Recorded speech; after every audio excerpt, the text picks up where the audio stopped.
V1 was released 4 days ago, with 3 new stations that altogether make a brand new extension pack. We'll be going further into it in this broadcast. Victoria Line is coming around the corner this autumn, with more information on what's going on and where they are at. So only Victoria Line, Piccadilly Line is revealing more progress on its assets, including their signal testers, station signs, and even the first crafted version of the train. All this and more coming on tonight's Roblox Transport News.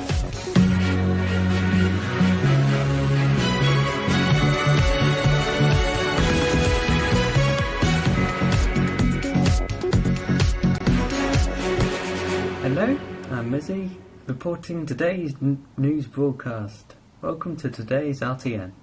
We're starting with the most important and totally unbiased headline of the month, British Railway version 1.2.1. Our development team at 4th released this upgrade to the game last Sunday, which includes the following. New stations are open to the public, Resby Park, Arkley and Fair. All of these 3 stations add up to a new Fair extension pack to the game. We also have added a Mark III DVT to the existing Class 90 set, which is bought separately.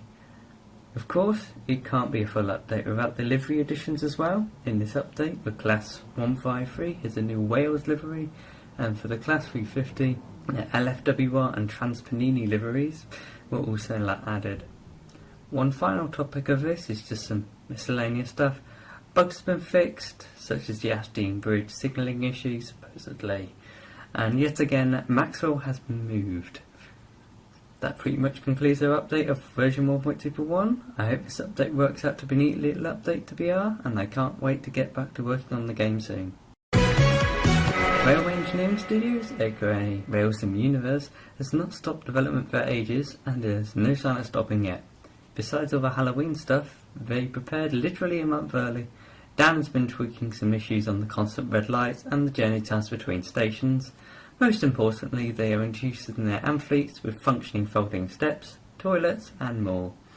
There are more updates that were released so far this week. They added a custom train weathering selection, along with a new double header consist and several minor fixes.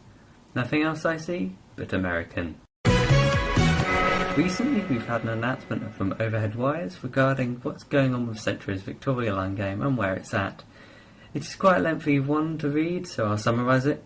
First thing to note is that the team is excited to announce about the progress of their upcoming release scheduled for autumn 2023, which spans from this month to late November.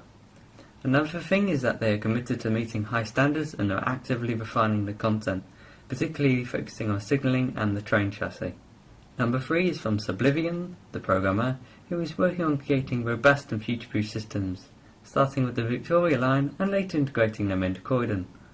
Next, the game is being tested on various devices, including iPhones and laptops, with preliminary compatibility assessments and plans to support consoles.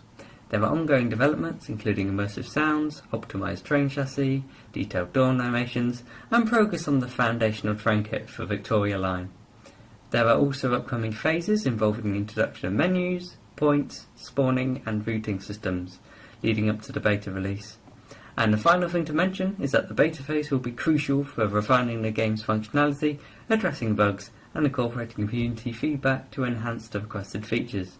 That completely demonstrates what they've been working on so far and how it's going. Centro is very dedicated to delivering this unique train game in the most efficient way possible. Not only Victoria Line, Piccadilly Line is revealing more progress on its assets, going with a strong start with signalling assets being textured, really going with the realism of the appearance.